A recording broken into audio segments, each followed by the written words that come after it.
first part of the focus group is the medication management.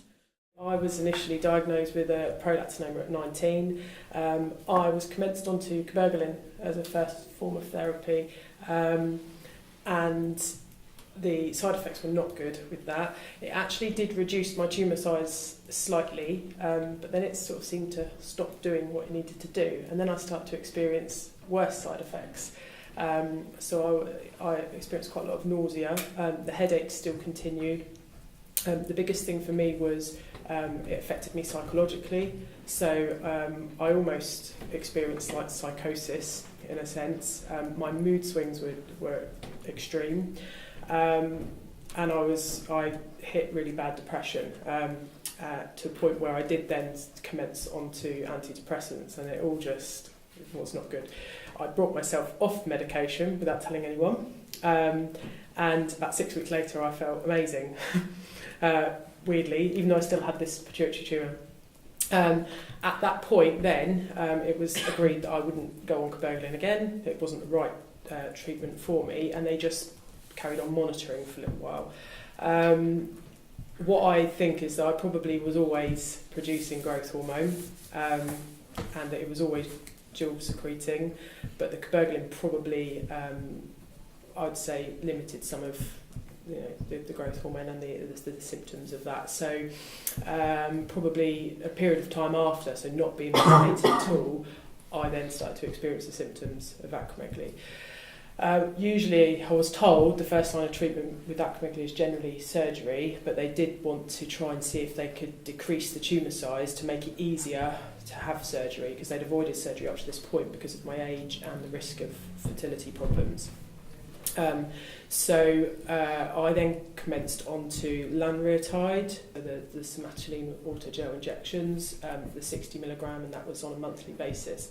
I had the first two and experienced hideous side effects. I actually had them on a Friday morning, luckily. I spent the rest of the weekend sat on the loo.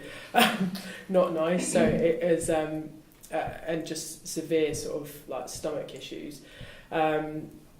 So then they reduced it down to me just having 30 milligrams for a few months. But again, I had to get into a bit of a pattern of having the medication, obviously then taking something like Imodium to try and prevent like the upset stomach, and then I couldn't eat, and then it was almost like I had to rule out the weekend each month, so I couldn't do anything, couldn't go anywhere, because I didn't know how I was going to be affected by this medication. It turns out that actually for me it wasn't really doing what it needed to do. It didn't bring my growth hormone down enough, it didn't actually change the size of the tumour, so for me it was then a case of the decision was taken out of my hands in that sense, like we need to have surgery. So that was my experience of that. Obviously, if it comes back, then I'd probably have to go down the line of medical treatment again. Obviously, I remain in remission at the moment, but I'd be quite reluctant to have that same medication again, so it might be a case of trying something else and listening to other people's experiences of different medications.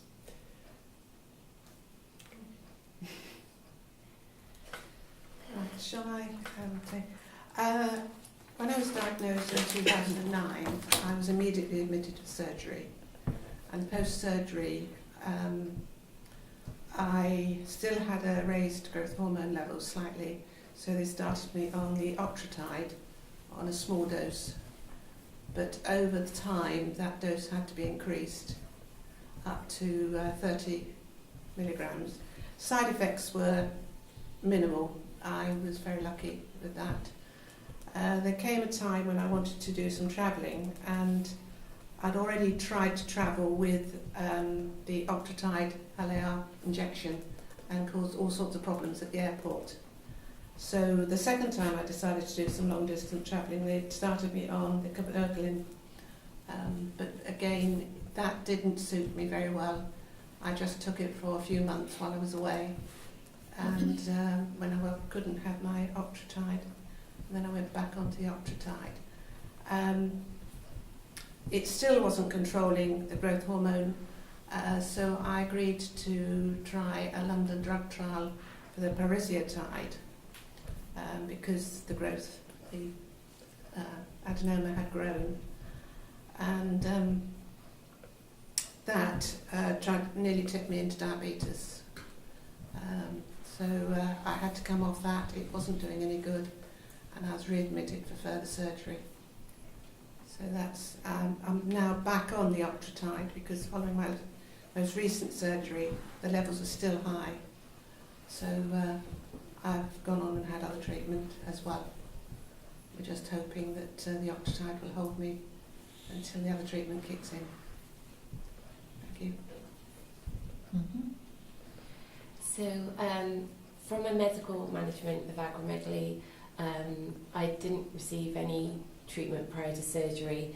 I was diagnosed in the July, and because of my my eyesight started to deteriorate, and I actually suffered an adrenal crisis very soon after being diagnosed, and the manner of the adenoma was kind of engulfed in my carotid artery. I had surgery quite soon after diagnosis, so they felt it was better for me just to be managed by surgery rather than medication. And after the surgery, they were quite content that most of the tumour had been taken out. So from that sense, I didn't have any medical management. Okay. I was similar.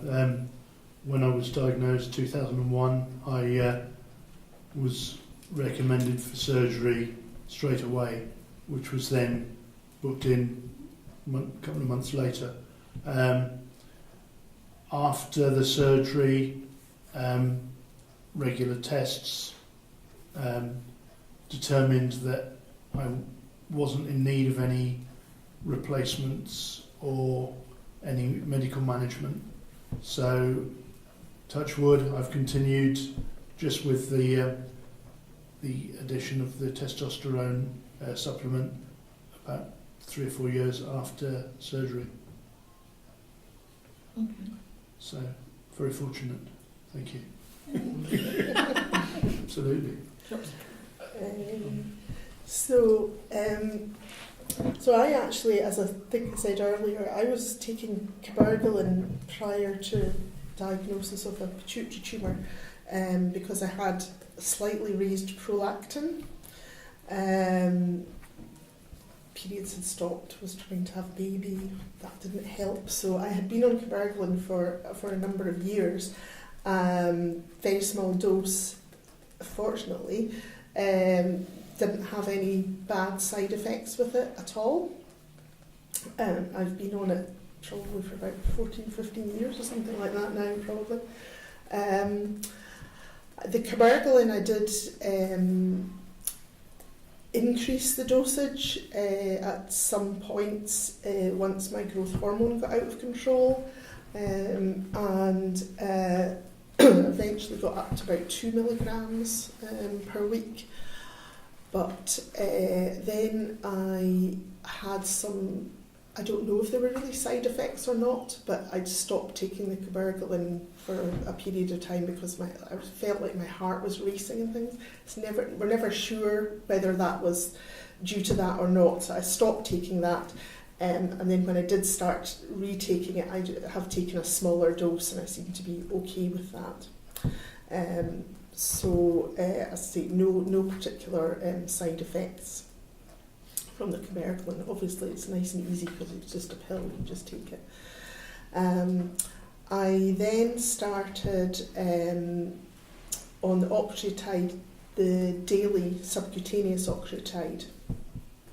And I found that fine, and in actual fact, I found that when I took the octreotide that I had got immediate pain relief, get an awful lot of neck and head pain, and I would get immediate pain relief from that, and also just like lifted this kind of foggy feeling, just felt normal instantly, and that would last for, sometimes it would last for, always would last for, at least an hour or so, sometimes it would last a bit longer than that. Then maybe after 2 or 3 months, they put me on to the LAR, the long-lasting monthly injections. and I didn't have particular problems with side effects with that. I always tried to sort of avoid having too much fatty food around the time that I was getting my injections, a few days before, a few days after. Sometimes, yeah, we'd get a little bit of a dicky tummy, but nothing too bad at all. And then the Sandostatin LAR, one of the things about that though was that the nurses had to mix that, and it was quite a tricky procedure for them to do, and I always had a nurse that I liked to do it, and if I ever got someone else, then I kind of had to explain to them how to do it, and they weren't really quite sure what they were doing. Fortunately, I never had any problems. They were always able to administer the drug, but I have heard about people that have had problems, when the mixing's just not gone well and they can't administer it. Obviously, you get a bit of a pain in your behind,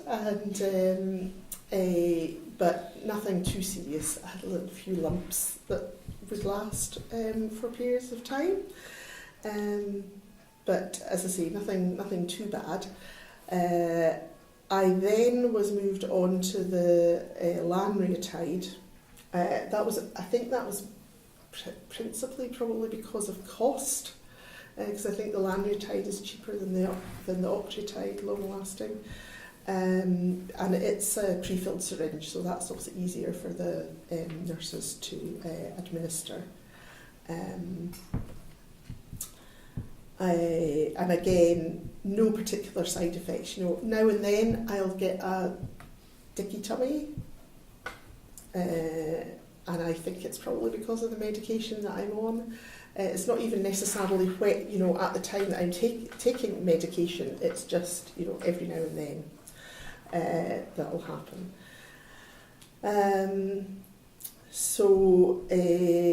Still things weren't being controlled, and then I was put on to having the lanreotide every 3 weeks rather than every 4 weeks.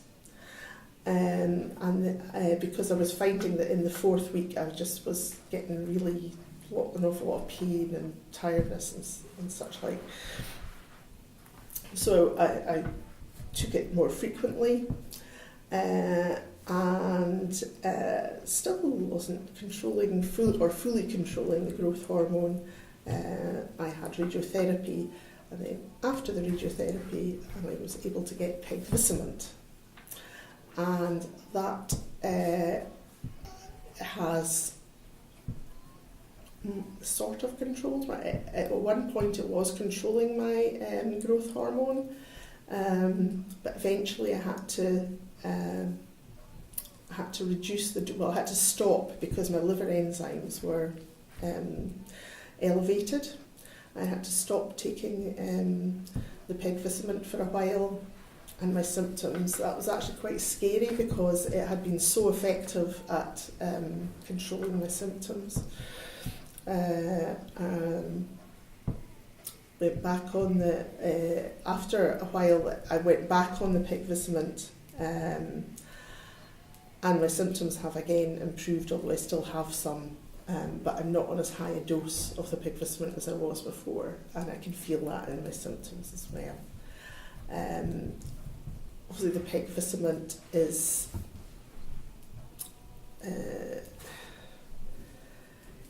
you have to keep it in the fridge. You have to take it out of the fridge and mix it up yourself before you administer it. It's a daily injection that you have to take, and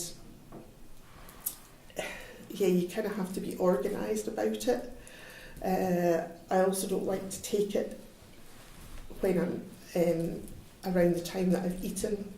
I just think taking any of these medications when you're eating is not a good idea. I think that sort of affects your stomach. So you just have to sort of plan it and be organised with it. it used to be 2 vials. You used to get a powder vial and a vial of water, and you had to add the water to the powder and mix it up. And I actually found that okay. They've since introduced a pre-filled syringe with the water, and I don't actually think that's any better. And in fact, I think because of the way it works, that it's hard to fully get the full amount of the liquid into the syringe. And with it being such an expensive medication, you want to make sure you've got every last drop of it that you possibly can. So I think they had obviously did that to try and make it easier for people. I don't particularly find it easier. But with the pegvisciment, I couldn't say that I have any side effects from that, negative side effects from that at all, apart from I have put on a lot of weight. I don't know if it's because of the pegvisciment or, I've been pretty inactive for quite a while, probably got into some bad habits eating-wise and such like. But I have put on a lot of weight, so I think it's maybe contributed at least. And I also have in recent years changed back to taking the daily octreotide rather than the monthly, because it was giving me this instant pain relief. And I was just feeling so bad with the pain that I felt that when you're taking it daily, you take it 3 times a day. So I was thinking, well, at least I'll have 3 times a day when I know I'll be pain-free and I'll feel okay for an hour or 2, and I can actually do something, get something done. So I just find it easier to manage my symptoms by having the daily octreotide. But I'm just about to change now again and go back and try the lanreotide again, just to see how I get on with that now, because the daily octreotide, they've changed the way that it's the packaging that it comes in, and I used to be able to take off a ml from a 5 ml vial, but now I have to use 1 ml ampules, but I need to take 2 at a time. So I'm now injecting myself 7 times a day. So my legs are getting a bit sore and bruised, bruised. So I thought I'll go and see, and I'll try the monthly ones and see how I get on, because I've never been on the monthly injections and on the pegvisciment at the same time. So we'll see how that goes. Obviously, it would be a lot easier than having to be injecting 7 times a day and carrying things around with me over the place.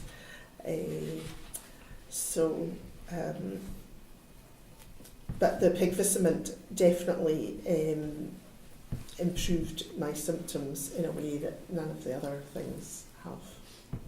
And it's the only thing that's got my IGF back down into the reference range, although, as I say, I'm not on as high a dose as I was previously, so I'm still not fully controlled at the moment.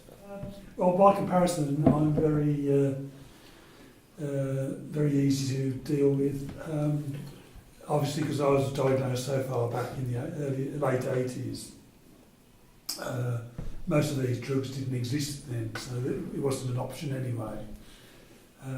They treated me with bromocriptine for a few months to shrink the tumour, and then I was told surgery was the only option. For some reason, my prolactin level shot up to around about 3,000, and although the endocrinologist didn't seem at all bothered by it was giving me certain side effects, which some of you can probably see I've still got. So I insisted that he do something to lower my prolactin level. So he started me on a very low dose of Acromegaly twice a week, and fortunately it has brought my prolactin level back down to almost normal. So that's all I take. It's not actually related to my acromegaly. So I'm a fairly easy one in that respect. Okay. I think I'm even easier, so to speak. I had no medical treatment to manage the acromegaly. As I said earlier, I think pretty much the whole tumour has been removed. I'm in remission. The only treatment I do have is testosterone injection, which I get every 10 weeks. I did initially start on the gel. Actually, no, that's a lie. My first treatment was the injection. I found it made my legs sort of turn to stone for about a week, and I found it really uncomfortable on my lower back. And then I moved to the gel, which I can't remember what it's called now. Testim, I think it was. Oh, testing. Testim gel. I didn't really find that did anything. So I went back onto injections, and that definitely works. So yeah, I have that every 10 weeks. That's it. Can I ask a question? Because I'm on Testo Gel. Okay. I like Testo Gel because it's a low dose regular. So I keep a very standard line. Do you find that with the injection you get very much a peak and then a slow drop off? Yeah. Yes. And how does that make you feel? Tired. Towards the end of mine, I know I'm due for it Yeah. because I feel more tired than normal, and also my beard growth slows down. I can go like 3 days without needing to shave, Yeah. and I know I'm due for an injection then. I'm similar. I get a big peak at the start, Sure. the first 2 weeks, and then it slowly declines. A few years ago, I used to find that I was kind of hungry for it in the last week. Now I've actually missed my appointment by a week or two sometimes, and not been that bothered by it. So, because I've never had the injection, I'd spoken to people who had, and know a patient who has the implants as well. Oh gosh, yes. And that always seemed a bit too messy, and I don't like needles. So I thought, well, to me it makes sense to have a low regular dose without the peaks and troughs. Do you feel an improvement? If you don't have it, do you notice a difference? I think I may have, because I didn't feel that I needed it when they prescribed it for me. But when I have missed it, I have had some flushy moments. But now I sort of make sure I've got plenty of stock, and I'm quite happy with. I think it's a what I do. personal thing, Yeah, really. it is, yeah. Sure. Because I used Testogel for a long time. Yeah. And I actually went on to the long-acting injection because it was just easier, you know, because every day, you have to, run out of places to put it on, and you have to just sit there for an hour until it all dries. And then one day I thought, this is just too much hassle. Yeah. And so I asked my GP, I think I asked my GP actually, and he started me on it. And it's the fact that you can just, have it done, and you can forget about it there for 10 to 12 weeks. And yeah, there is that slight trade-off that towards the end you are, I know I need it, definitely. It's quite nice getting that big boost. Yes, that's right. It is. It's like, it's like a big wake up. Yeah, I joked to the nurse who gives it me. I said, when she's finished, I said, I'll go and start swinging from the trees now. It's a bit like that. Thanks. May I just add something? As I said, my acromegaly hasn't been totally controlled, and after my travels they decided, as I'd missed some dosage, they'd increase the dose to 40 milligrams, or have it 33 weekly. But within a couple of months I was diagnosed with gallstones, and they had to stop it for me to have a cholecystectomy. But since that I've gone back onto the 40 and I've been fine.